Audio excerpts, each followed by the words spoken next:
Brittney. Come on, Britt. If you love me, if you want me, hey. Let's like this. Hey. That's called love. Black family love. Oh, wow. Oh, wow. All right, here's the close-up. Look at it. Big smile, big smile.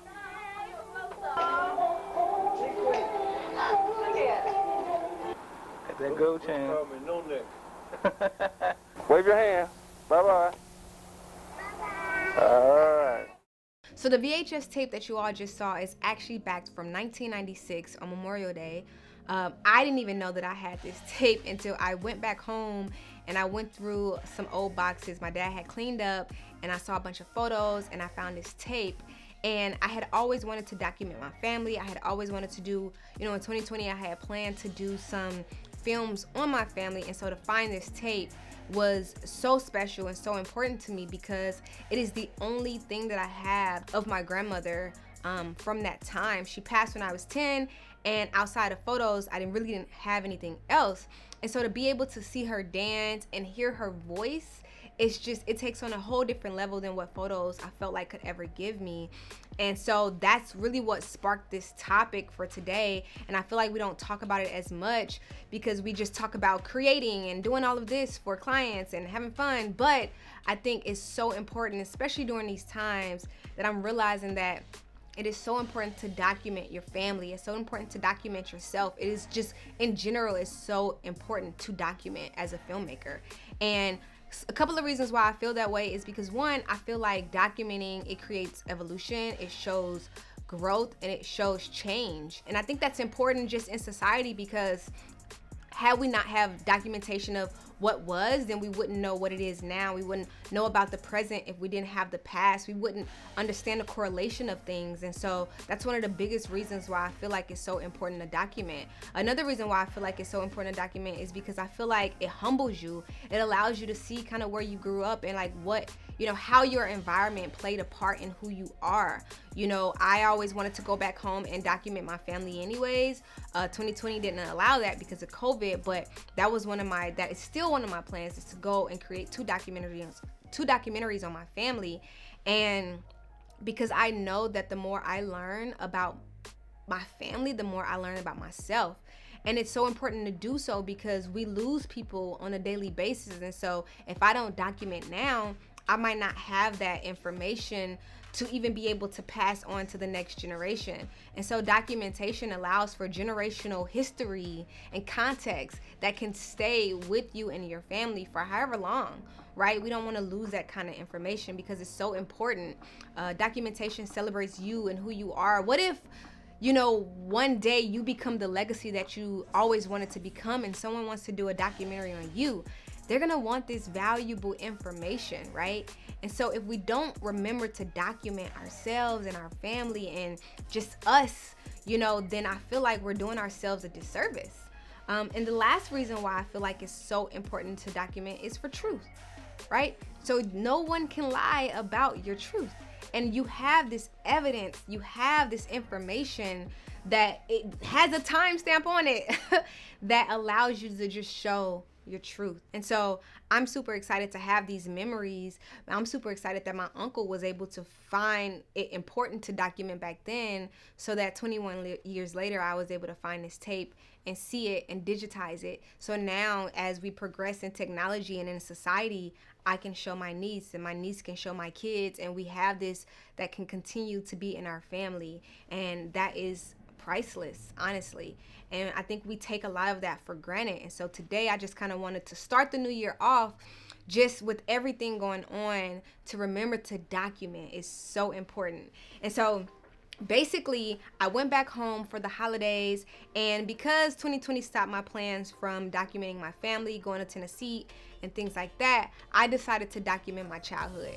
And with that, the one thing that I knew that I wanted to do that by was using my Canon A-1 film camera. I felt like if I was gonna document something, it was gonna have to be raw, real, and true. And I felt like the only way to document was by using my Canon A-1 film camera, because I feel like film just brings this richness and raw aspect. I had my Blackmagic there, I had my Sony there, but for some odd reason, I just relied on taking photos with my film camera, and I didn't retouch these photos. It's literally exactly how they got developed. I used the Portrait 400 film, and everything that you see is exactly how it came out. And I'm so excited because this is really, you all are being able to just genuinely see what I saw. And so when it came to my childhood, I've always been the kind of person that I just want to know more about my family. I want to know more about where I grew up, why we settled there. And I felt like in order to just have these memories, I needed to document that. And it's crazy because so much has changed back home that if I didn't document it when I went home, I probably wouldn't have any of this, because there was so much gentrification happening.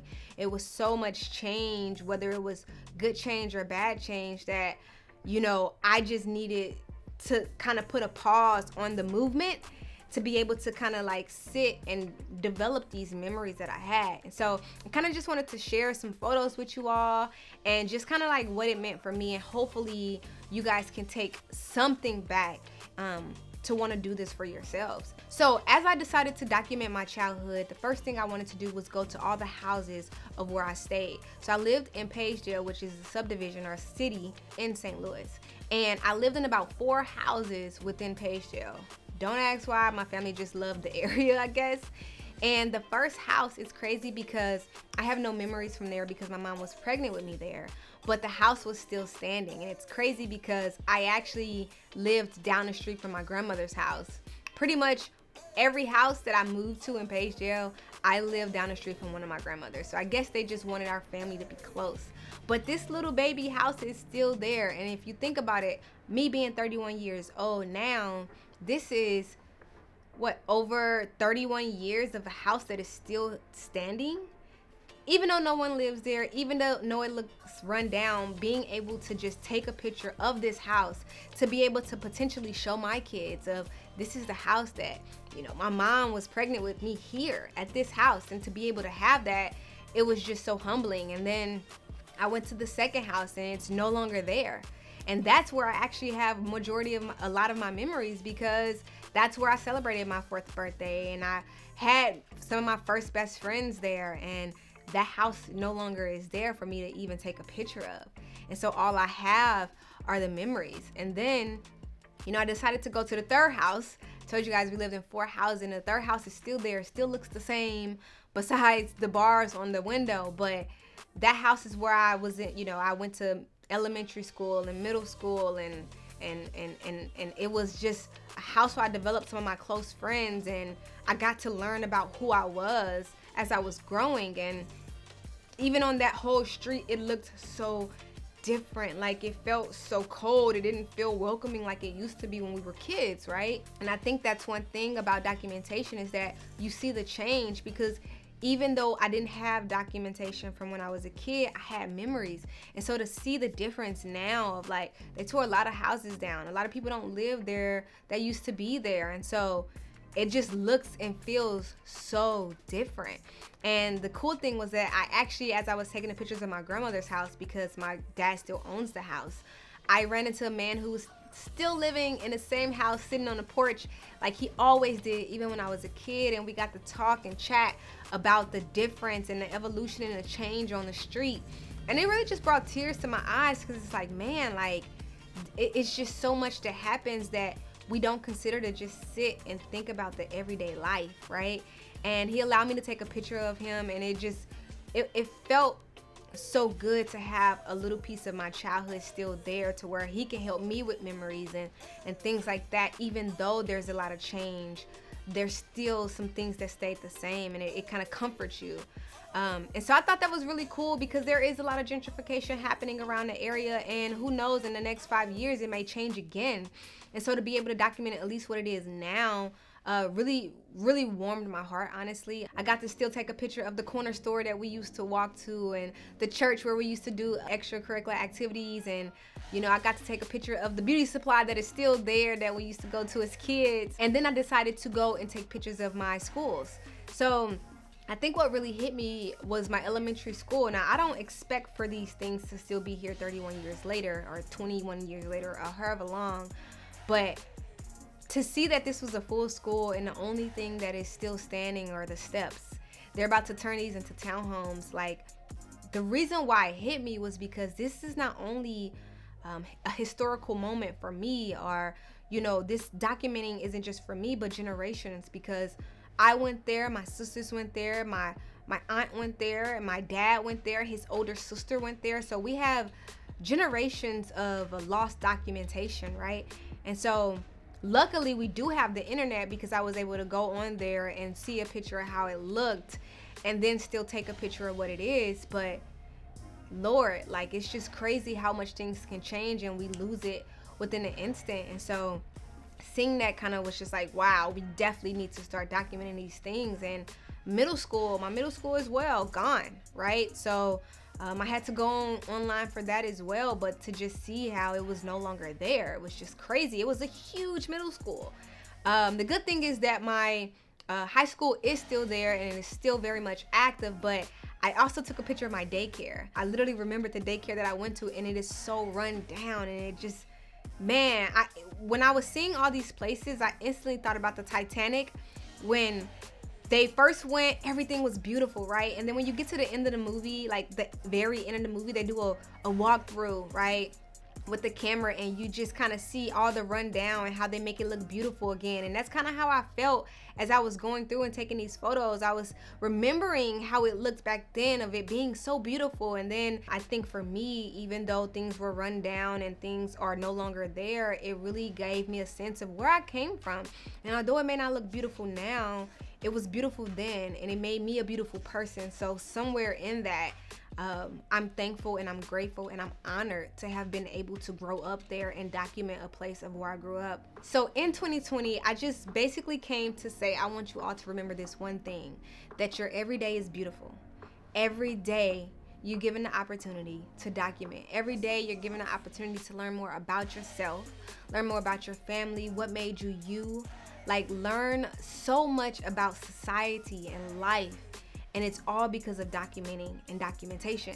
And so I hope in this new year that we just remember, as we continue to create content and continue to work, and find clients and do all of these things, that we take a moment to see our everyday and see how beautiful it is and document that. And so thank you all so much for watching. I know this wasn't one of the popular topics or anything like that, but it's really important. I think we overlook things like this. And so I just wanted to remind us all that we get a whole new year and a fresh start to continue to document, and not just in a fun and glorious way for YouTube, but in a subtle and a beautiful way, not just for everyone else, but for ourselves and our family. So thank you guys so much for watching. If you liked it, definitely give it a like. I want to provide more videos like this for the new year, which is why I have this set up. The goal is, whenever I'm not talking about cameras, I'll have this set up, and when I'm talking about cameras or gear or anything else, I have my other setup that you guys saw in some of my previous videos. So definitely check out some of my other videos, and definitely make sure that you guys are subscribed. Thank you all for bringing me into 2021. I love you all, and I'll see you guys very, very soon.